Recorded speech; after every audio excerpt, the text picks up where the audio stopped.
Hello, good morning students. देखो, अपने second chapter complete हो गया था और अब मैं आपको थर्ड चैप्टर स्टार्ट करा रही हूँ। Pollination, fertilisation and development of endosperm and embryo. परागण, निषेचन तथा भ्रूण पोष व भ्रूण का परिवर्धन। अब इसमें सबसे पहले जो टॉपिक है आपका पॉलिनेशन, जिसे क्या बोलते हैं, परागण। ये जो है ये एक प्रोसेस है, ये एक क्रिया विधि है जिसमें पोलन ग्रेन्स स्टिग्मा तक पहुंच रहे हैं। आप डायग्राम में भी देख रहे हो। तो सिर्फ आपको अगर इसकी डेफिनेशन आती है तो आप सिर्फ ये लिखोगे, transfer of pollen grains on या into stigma of other flower. ठीक है। और अगर वैसे कहते हो तो हमारा जो परागकण है उस परागकण का स्टिग्मा तक पहुंचना क्या कहलाता है, परागण क्रिया यहाँ पर कहलाती है। अब ये देखो, इसके लिए अगर हम देखें तो हमारे पास में जब अपन ने स्फुटन क्रिया पढ़ी थी परागकण की, तो उसकी जो एंडोथीसियम थी, उसकी जो अंत्यभित्ति थी, उसमें अल्फा सेलुलोज की बनी हुई उसमें रेशेदार पट्टियां या फाइब्रस बैंड्स होती हैं। और उन्हीं के कारण वो कैसी होती हैं, हाइग्रोस्कोपिक होती हैं या आर्द्रता ग्राही होती हैं। और उन्हीं के कारण जो है इनमें परागकोश में स्फुटन होता है और परागकण बाहर बौछार की तरह निकल के गिरते हैं। अब यहाँ पे देखो, अगर हम क्रिया को देखें तो क्रिया हमारे पास में दो प्रकार की है। अब ये आप डायग्राम देखो, यहाँ पे आपको दोनों प्रकार दिखाई दे रहे हैं। एक है सेल्फ पॉलिनेशन और एक है क्रॉस पॉलिनेशन। अब सेल्फ पॉलिनेशन जो है उसमें तो एक ही फूल है और उसी के जो पोलन ग्रेन्स हैं उसी की स्टिग्मा पे जा रहे हैं। और जो क्रॉस पॉलिनेशन है उसमें प्लांट अलग अलग हैं। तो यहाँ पे जो फ्लावर्स हैं वो भी क्या हो गए, अलग अलग हो गए। तो यहाँ पर दूसरे प्लांट के फ्लावर से पोलन ग्रेन स्टिग्मा तक आ रहे हैं, तो इसे हम क्या बोलते हैं, पर परागण या क्रॉस पॉलिनेशन। अब अपन सबसे पहले लेते हैं सेल्फ पॉलिनेशन। तो सेल्फ पॉलिनेशन में दो चीज आपको ध्यान रखनी है। सबसे पहली बात तो ये कि जब परागकण उसी प्लांट के दूसरे अगर फ्लावर पे जाते हैं तो भी, या उसी फ्लावर पे गिरते हैं तो भी, तो दोनों कंडीशन में अपन इसको क्या बोलते हैं, सेल्फ पॉलिनेशन। तो यहाँ पे आपको दिख रहा है जहाँ सेल्फ पॉलिनेशन है उसी के पोलन ग्रेन से उसी की स्टिग्मा पे जा रहे हैं, तो इसे हम बोलते हैं ऑटोगैमी या स्वक युग्मन। और उसी तरीके से जो ऊपर आप देख रहे हैं आपको जहाँ नीटोगैमस लिखा हुआ है, तो उसको हम बोलते हैं सजात पुष्पी परागण। यानी प्लांट एक ही है लेकिन फ्लावर दो हैं और एक फ्लावर के पोलन ग्रेन दूसरे पे आ रहे हैं, तो ये है तो सेल्फ पॉलिनेशन, पर हम इसको थोड़ा सा अलग नाम हमने दे दिया, सजात पुष्पीय परागण या नीटोगैमी। अब आपका अगर आता है तो आप ये दोनों ही डेफिनेशन स्वपरागण की भी लिखेंगे और इसके दोनों टाइप है वो भी यहाँ पर आप लिखेंगे।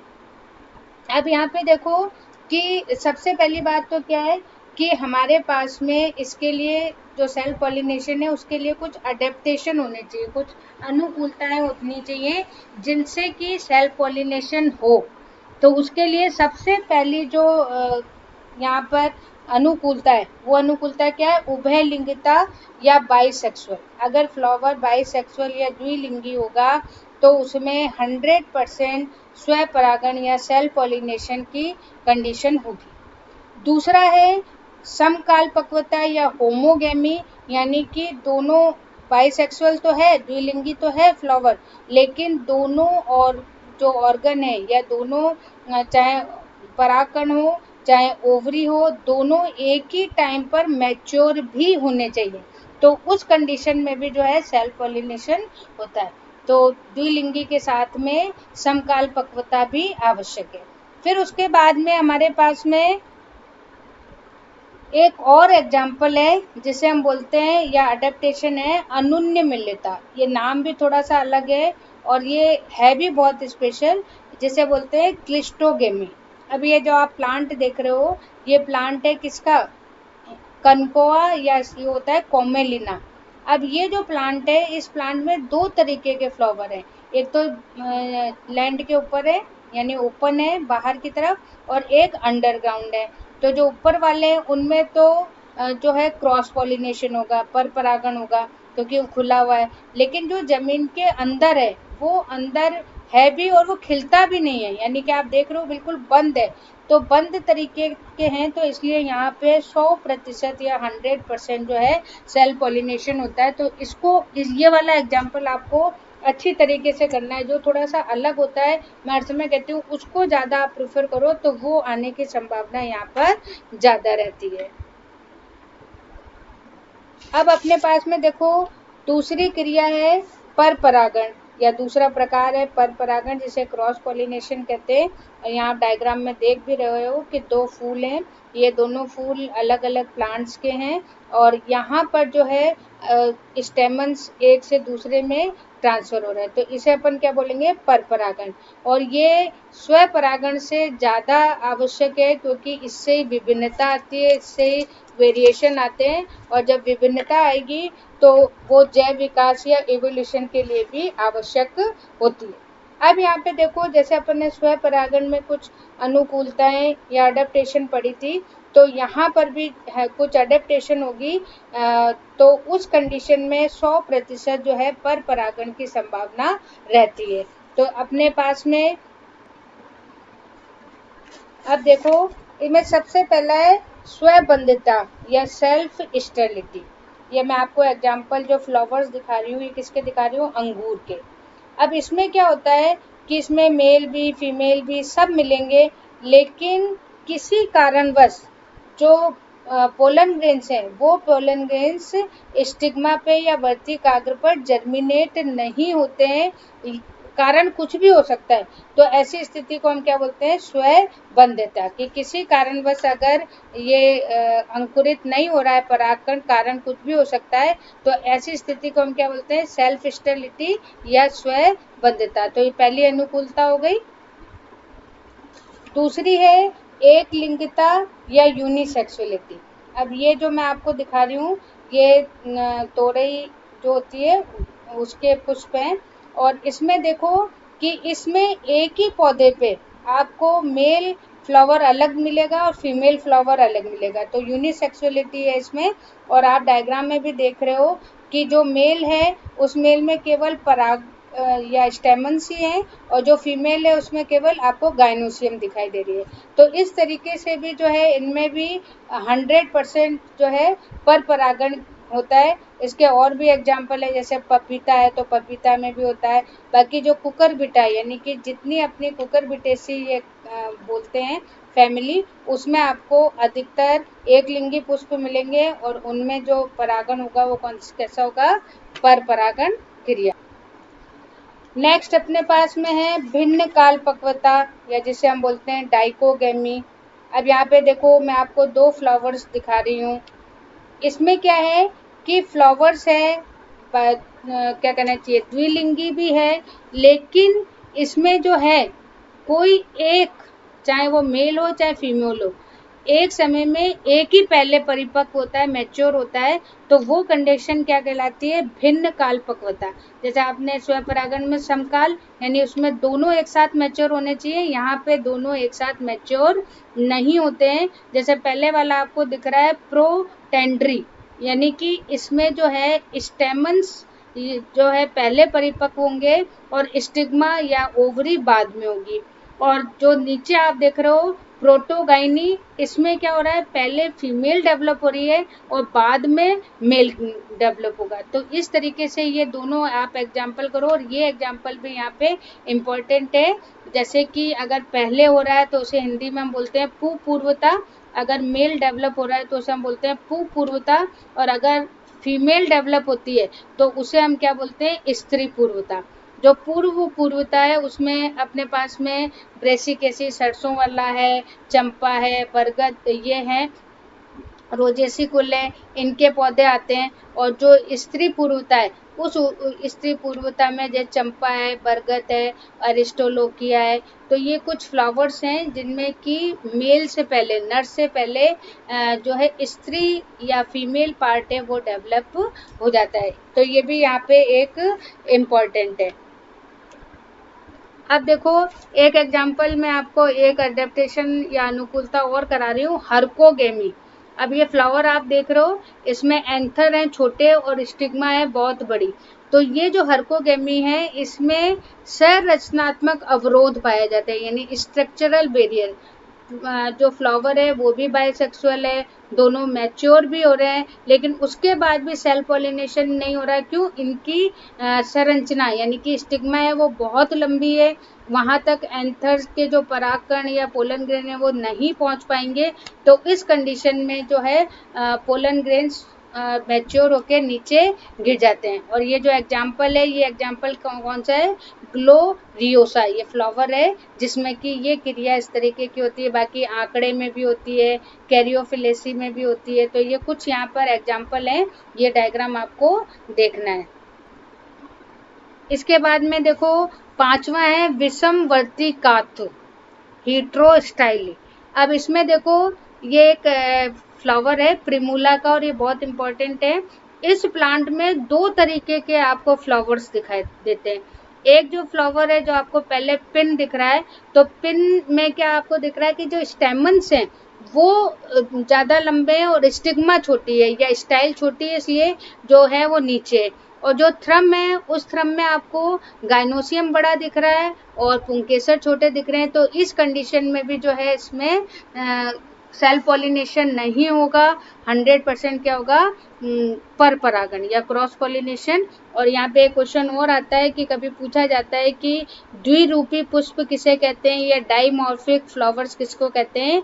तो वो ऐसे जिनमें कि दो तरीके के फ्लावर्स हैं।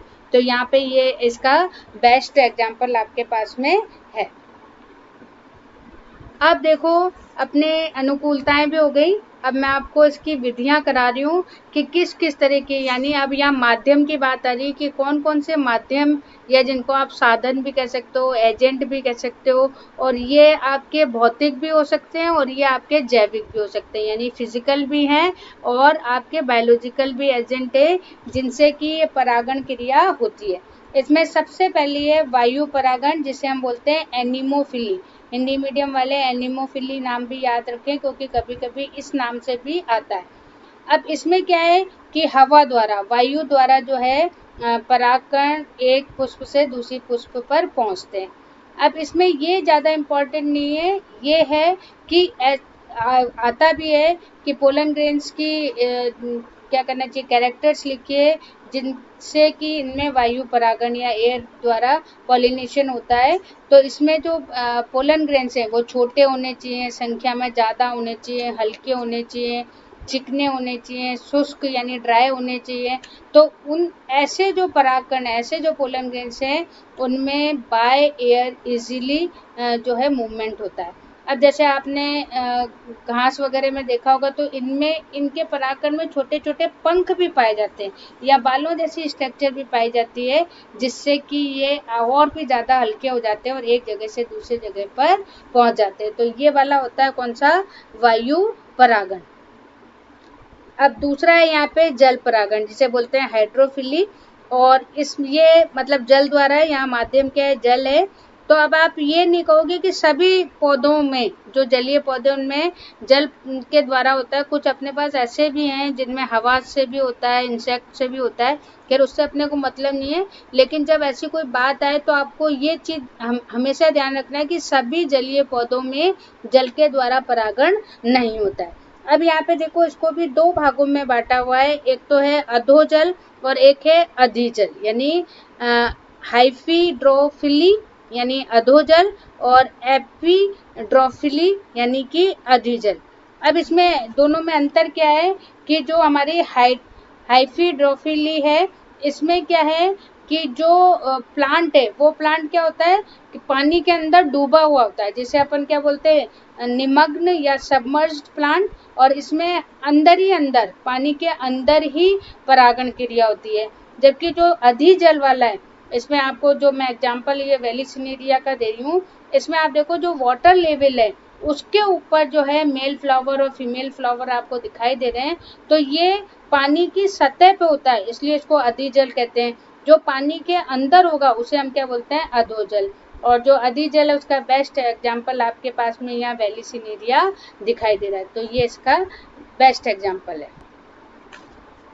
अब देखो इसमें नेक्स्ट है कीट परागण या एंटिमोफिली।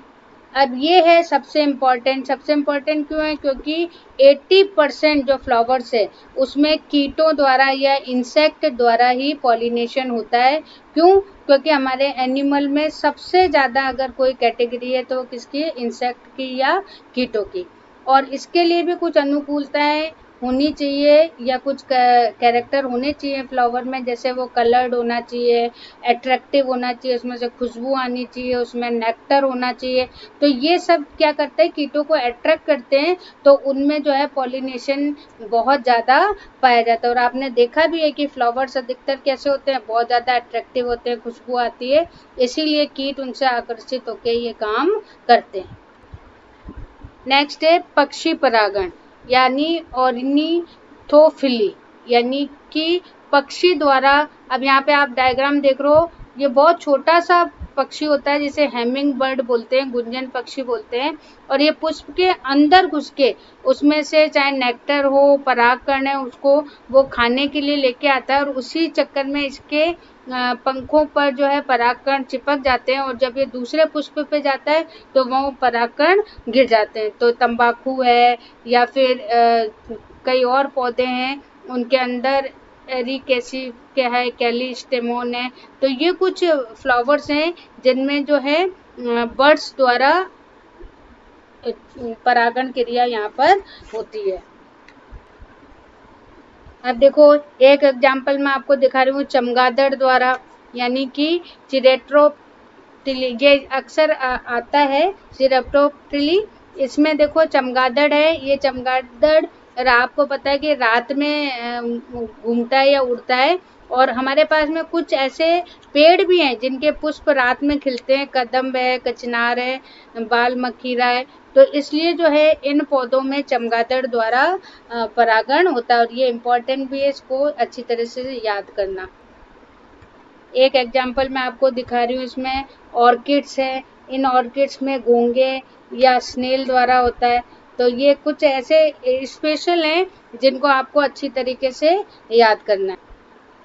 नेक्स्ट है ये गिलहरी द्वारा, जो अमलतास के बड़े बड़े पेड़ होते हैं, गुलमोहर अमलतास के, तो उनमें भी जो ये गिलहरी इसके द्वारा होते हैं। और आप देखते भी हो गिलहरी जो है पेड़ों पे चढ़ती रहती है, तो बड़े बड़े जो पेड़ हैं उन पे गिलहरी द्वारा भी होता है।